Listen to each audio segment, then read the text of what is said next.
Welcome back to another 2025 movie review catch-up installment. I'm Dylan Gable, and today I'm talking about How to Train Your Dragon, the live-action remake cash grab, but this time, not by Disney. It's by DreamWorks this time. Yep, DreamWorks is hopping on that bandwagon, but you got the same director of the original doing this one, and you got Gerard Butler reprising his role.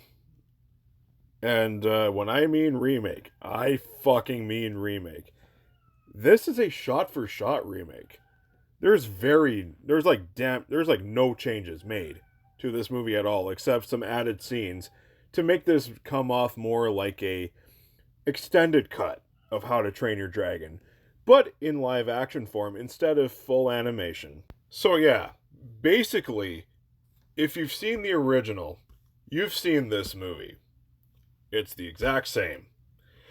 Now, what did I think of this movie? Well, let's get into my positives first. The visual effects are stunning. Like, they're really stunning. Like, the action sequences are great. All the flying sequences are great. The dragons look fantastic. The scenery is great. The cinematography is really good. The performances all around are good. Mason Thames and Gerard Butler, in particular, are really good. Mason Thames actually does a really good job at playing Hiccup. I actually really liked him in this movie. So yeah, kudos to Mason Thames. He does a great job. I mean, of course, the Black Phone is what really made me confident in Mason Thames in his acting ability for this movie, because he was great. Both Black Phone 1 and 2 he was great in. And now that I'm finally reviewing this movie, you finally know my thoughts on Mason Thames' portrayal of Hiccup. It's really good. But yeah, in terms of like just visuals and action, this movie's pretty thrilling, I will admit. That being said, I am not a big fan of this movie. I don't think it's a terrible movie.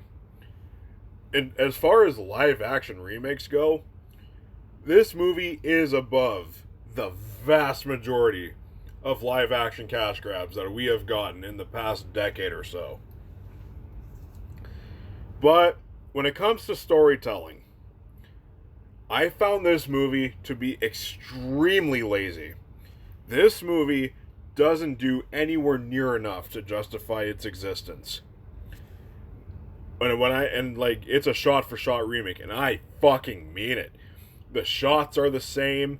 The dialogue is the same. The jokes are the same.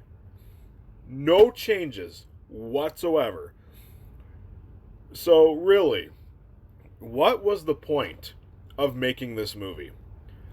What was there in this movie to justify its existence? Oh, there's a few added scenes here. Okay. To me, it didn't feel like it was really enough to justify this movie being made. This movie doesn't give you any reason to watch this over the original.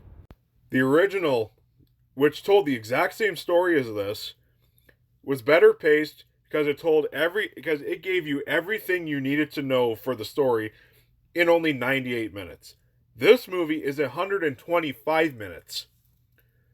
So you're just taking the same story, recycling the same script and same story for this movie, but just stretching it out. And it was not necessary. So yeah, this movie had no reason to exist. Also, despite the fact that the performances are good in this movie, I found that the characters had less charm than in the original.